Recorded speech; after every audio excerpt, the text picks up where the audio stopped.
I don't give a anymore. I had to stop giving about people. That was the biggest thing. I had to stop caring what people thought about me. I realized that everybody's. It doesn't faze me what anyone says about me. It doesn't matter what anyone says about me. Everybody that's talking to you about how jacked up you are, only thing they've done better than you is they've hidden their world better than you have. That's all they've done. No one knows me. No one has any kind of consideration for my feelings, my pain, or anything I've ever been through in my life.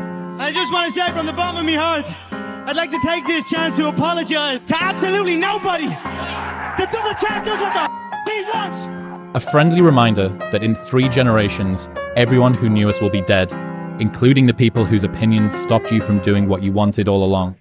Imagine that someone you know achieves every dream and hits every goal they have. Years later, they get old and die. 2 years after that, how much do you care? About as much as everyone else will if you accomplish your goals and dreams. Do it for you. What about me would make you think that I care about your opinion of me? Your opinion of me is not the opinion that I have of myself. You ain't make me, so you can't break me. You didn't build me, so you can't kill me. You know what? God established me, so you ain't nothing you can do to me. I don't give a shit. I've been a difference maker, a game changer. I've been that guy. So what will change now that I'm coaching? Not a darn thing. I'm not even playing the game, and you got an opinion of me. I'm not even on the field. If you're doing good, they got something to say. If you're doing bad, they got something to say. So, do what makes you happy. Do what you want to do. It gives you a lot of power when you're able to go on a podcast this big and say, hey, I'll tell you anything you want to know. I no longer care. And that is a lot of power in that. To be able to put your life on a billboard for the whole world to see and say, judge it, man. Judge it. Like just me talking about it makes me feel good. And that's another thing about it. When you are willing to talk about how jacked up you are, the strength, that big rock that you carry, it just starts to come off you. It just starts to come off. That's why I do it so often. I'm like, hey man, I'll tell you anything you want to know. I'm tired of being afraid. I'm tired of not telling you shit. I'm tired of lying about how good I'm not. I don't care. And I wish the world thought like that. Youngsters, if you're out there right now, do not give a darn what opinions people have of you, long as that opinion is not consistent of that of yourself. You be you. If you're not getting hated on, you ain't doing shit right. You need people talking about you. You need people saying, I don't like that person. Because in turn, they really want to be you. Well, I don't understand this world today. Why is success a bad thing? Why, if you're a millionaire, you're evil. If you're a billionaire, you're the Antichrist. Because of their pathetic jealousy. That's all it is. Jealousy. You're worried that some people don't like you in the locker room? Hell, if you ain't making enemies, you ain't making money. If everybody doesn't hate you, then you are not living up to your full potential.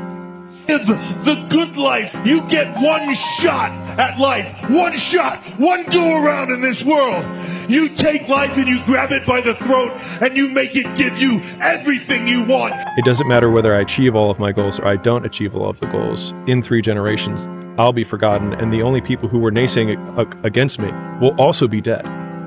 And so then it's like, just do it for me. Oh, they talking crazy about you. They said Who cares?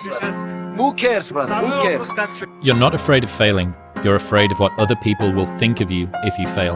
But if you're afraid of that, imagine what they think of you when you aren't even trying. Oh yeah, they aren't. I think we're all an underdog. I think the top CEO on the planet Earth still has that doubt. I don't give a where you're from. Kobe Bryant, Michael Jordan, the best on the planet.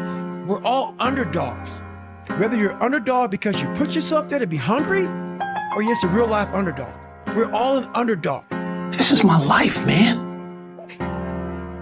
Do you know how hard I worked to get here? I'll never give up.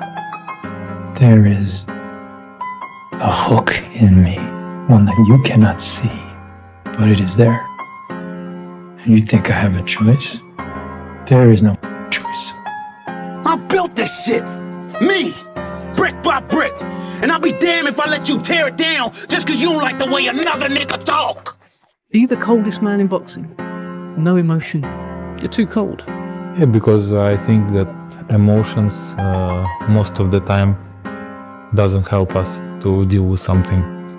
Of course, emotions is like spices for your life, but when you have some hard situation, you shouldn't use your emotions. This is how I think. No one's gonna come back to save me. No one's gonna come back on this couch and say, hey, it's okay. You're gonna be okay. No, I'm not. I'm not gonna be okay. I had to realize I had to take a stand. I had to make a real stand.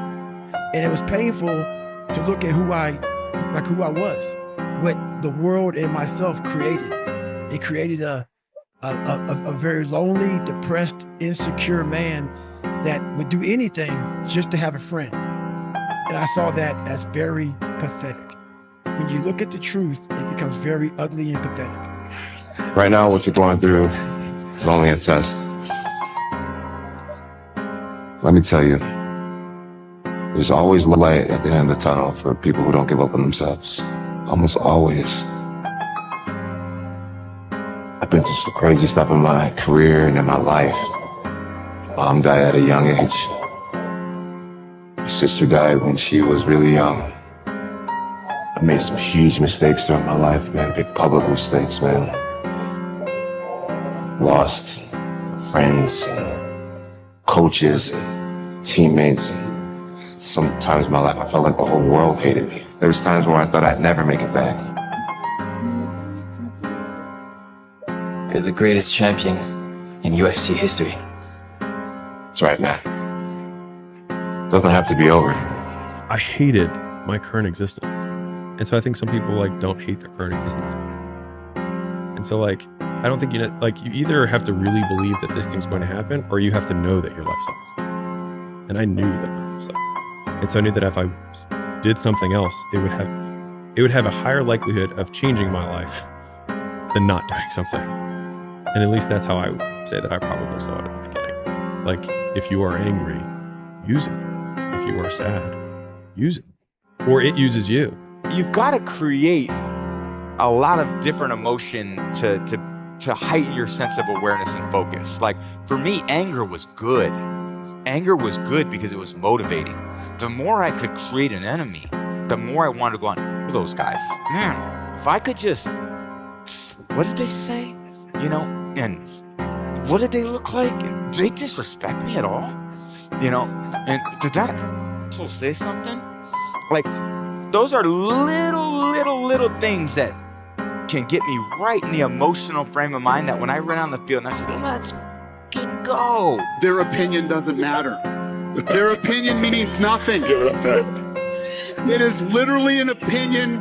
It's negative bullshit. And it means nothing to you. It doesn't mean anything. It doesn't affect, unless you're the sick, twisted type of person like me that likes to let it fuel you. You let it, it's like your, it's like your fuel. And other than that, it's useless. It means nothing. Started realizing if I can flip these insecurities upside down, if I can flip this fear, if I can flip all this shit that made me this depressed, insecure guy, if I can flip it and make it work for me versus against me, I started seeing the power in failure, the power in insecurity, the power in self-doubt. Because I looked at everybody, it may not be true, but that's how I looked at everybody as being way above me.